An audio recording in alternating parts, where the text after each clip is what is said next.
Hey everybody, welcome to TIW Podcast. I'm Eric, and today I watched WWE Monday Night Raw episode 1370, which was broadcast on August 26, 2019. This is going to be a real quick episode because I got to head to the airport in just a few minutes, but I wanted to knock this episode out real quick. There's some good stuff in this episode.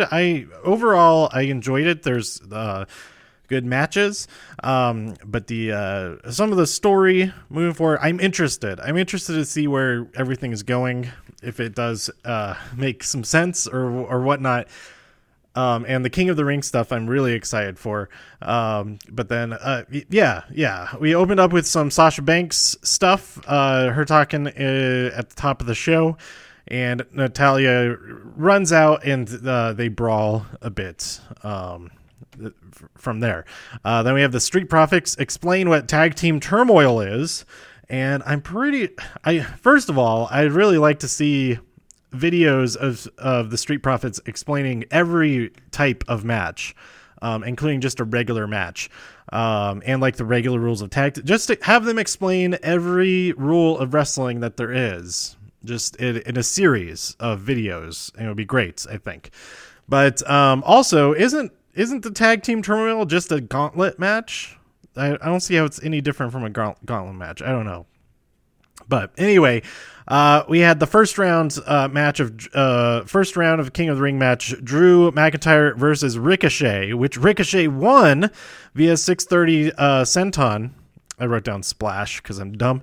So I was not expecting that. I thought it could go either way, but I feel like most people's favorites in this tournament had Drew over Ricochet. Most people's brackets, I think. But luckily for me, I did choose Ricochet in my bracket, so I am looking real good on the Raw side of things, because later on we had we had another first round match. The Miz versus Baron Corbin, and I wanted Miz to win, but on my bracket I did choose Corbin because that seems like it would be the way to go there.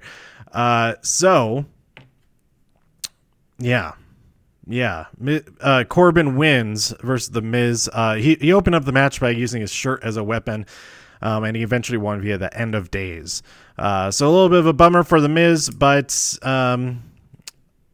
I don't know. I think we'll see Baron. I've talked about my bracket before. Next week we will have Samoa Joe versus Ricochet. I think Ricochet will win there. And then we have Cedric Alexander versus Baron Corbin, and I think Baron Corbin will win that match. So we'll end up with Ricochet versus Baron Corbin, and hopefully Baron Corbin wins and takes it all the way to the did I say Ricochet? Hopefully Ricochet wins, takes it to the final, and I want Ricochet to be the king of the ring. King Ricochet of the ring. He already has a Twitter handle. It doesn't have to change anything at all. But anyway, let's see. Up next we had Bayley versus Nikki Cross. For some reason, I don't know why this wasn't on SmackDown, but okay. Bayley won via elbow off the top ropes. Then we had the tag team turmoil match. We started off with Viking Raiders versus the B team. Viking Raiders took care of them quite easily with the Viking experience. But then Gallows and Anderson came out, and they just couldn't follow the rules of tag team wrestling and just kept fighting. And so the referee disqualified both teams. So that's a way to get them both out of there, because one of those teams had to get all the way to the end if not for this double disqualification. But then things got weird. Robert Roode and Dolph Ziggler are now a team, and they started out fighting Lince Dorado and Gran Metalik. They won. And then they won against the Revival via a glorious DDT from Robert Roode. And then they won against Kurt Hawkins and Zack Ryder. I forget how they won that match. It doesn't matter. They won 4 matches in a row. That's crazy. Because then they've won against Heavy Machinery, and They've never teamed before. And they're going, and now they're challenging the winner of this tag team turmoil. Will go on to challenge Braun Strowman and Seth Rollins for the Raw Tag Team Championships at Clash of Champions. And they just teamed for the first time when they won the championships. And now their challengers are a team that teamed for the first time to win 4 things in a row. I don't know. I just don't know. But anyway, I have to admit the zigzag. So they're setting up for the compactor, and Otis had Rude in his arms for it, but Dolph Ziggler comes in, super kicks Tucker right in the face. Super kicks Tucky right in the face, and then hits the zigzag on Otis into Tucker, who's on the ground. And I have to admit that was pretty cool. That worked really well, and that's what got them the win, because then Robert Roode hit Otis with the Glorious DDT as well, and they are challenging for the championship in Charlotte, North Carolina. Up next, we had Sasha Banks versus Natalya.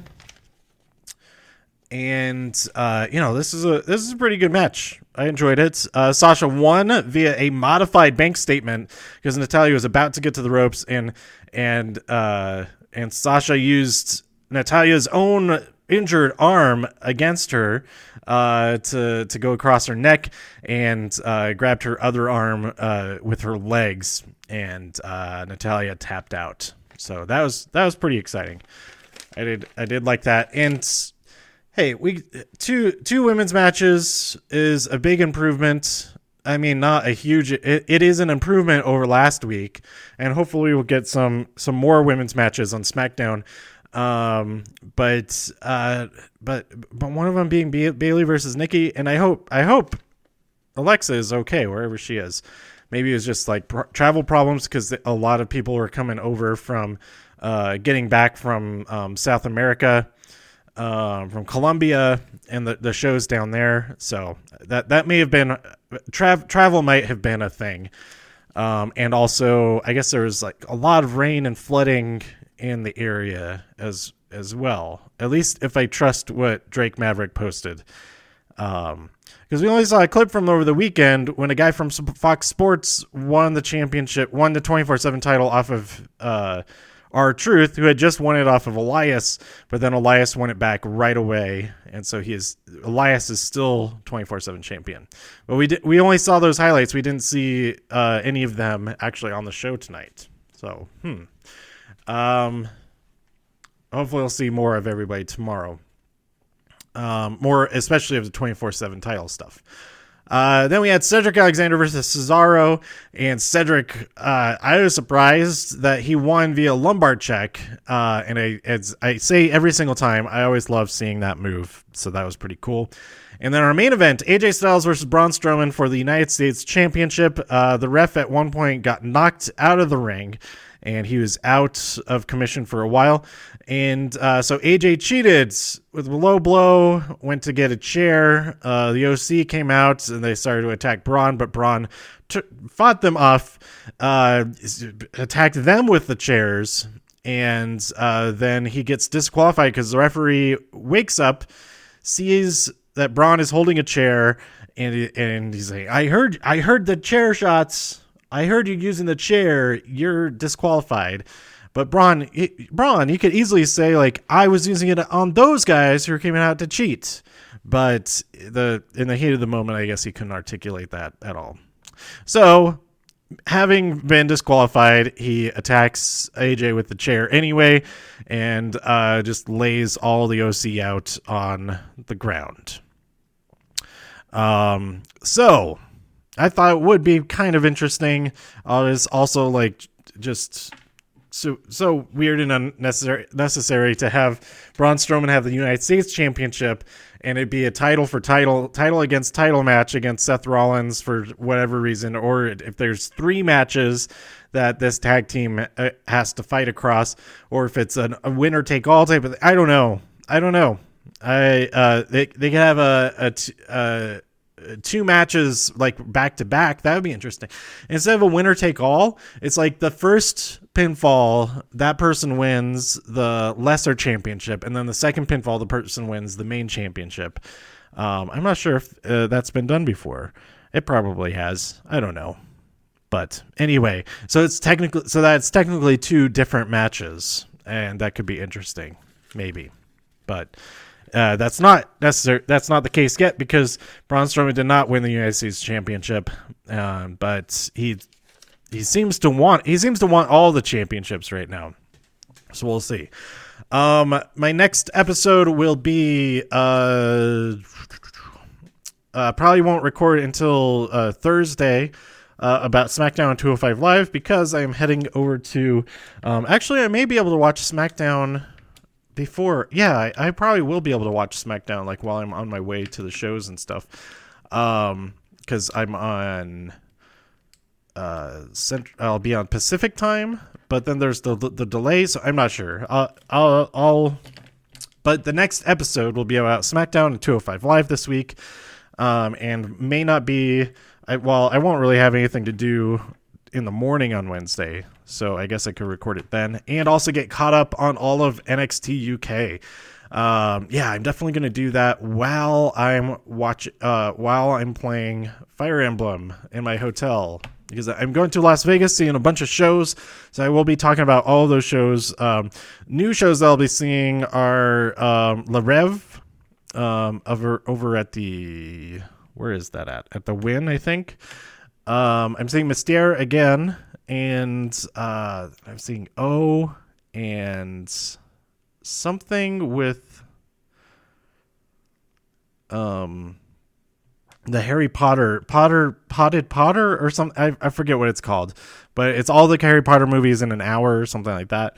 That could be interesting. And then I'm seeing a dog show, like a dog tricks, like animal tricks, pet trick, like, yeah, I don't remember what the name of the show is, but it's a daytime show, and I can see it before I head to the airport on Thursday night. So I will talk about all of those also in the next episode, or the episode after that, depending on what happens. So stay tuned for all of that. I'm really excited. And this weekend, I am going to All Out, but just All Out. I'm not going to StarCast and all that, or other events during the weekend. And I plan on watching NXT UK Takeover Cardiff, like in my rental car, like at the parking lot of the Sears Arena, or Sears Center, whatever that venue is called. So that's it for, stay tuned for all of that. It's a super exciting week to close out August, and, there's a lot I'm looking forward to next month as well, especially Clash of Champions and the final of this King of the Ring. Just a reminder, on the other side of things, my bracket on the Raw side is 100% accurate so far. On the SmackDown side, there's only been the two matches so far, but for SmackDown this week, Ali versus Buddy Murphy, I chose Buddy Murphy. But now with Elias being his opponent, it might go the other way with Ali moving forward there. And then we have Chad Gable versus Shelton Benjamin. I chose Chad Gable as the winner in that round. So the final that I'm hoping for is Ricochet versus Andrade. We'll see what happens there. It may very well end up being Baron Corbin versus Ali or something like that. So we'll see what goes down. Let me know what you thought about this week's Raw by tweeting me at TIW Podcast. Go to TIWpodcast.com for more reviews. If you enjoyed this episode or anything else on the site, please share some links with your friends. Subscribe on iTunes, Spotify, Stitcher, YouTube, wherever you like to listen. And stay safe out there in all the infinite multiverses, so I can see you next time here on TIW Podcast. Bye.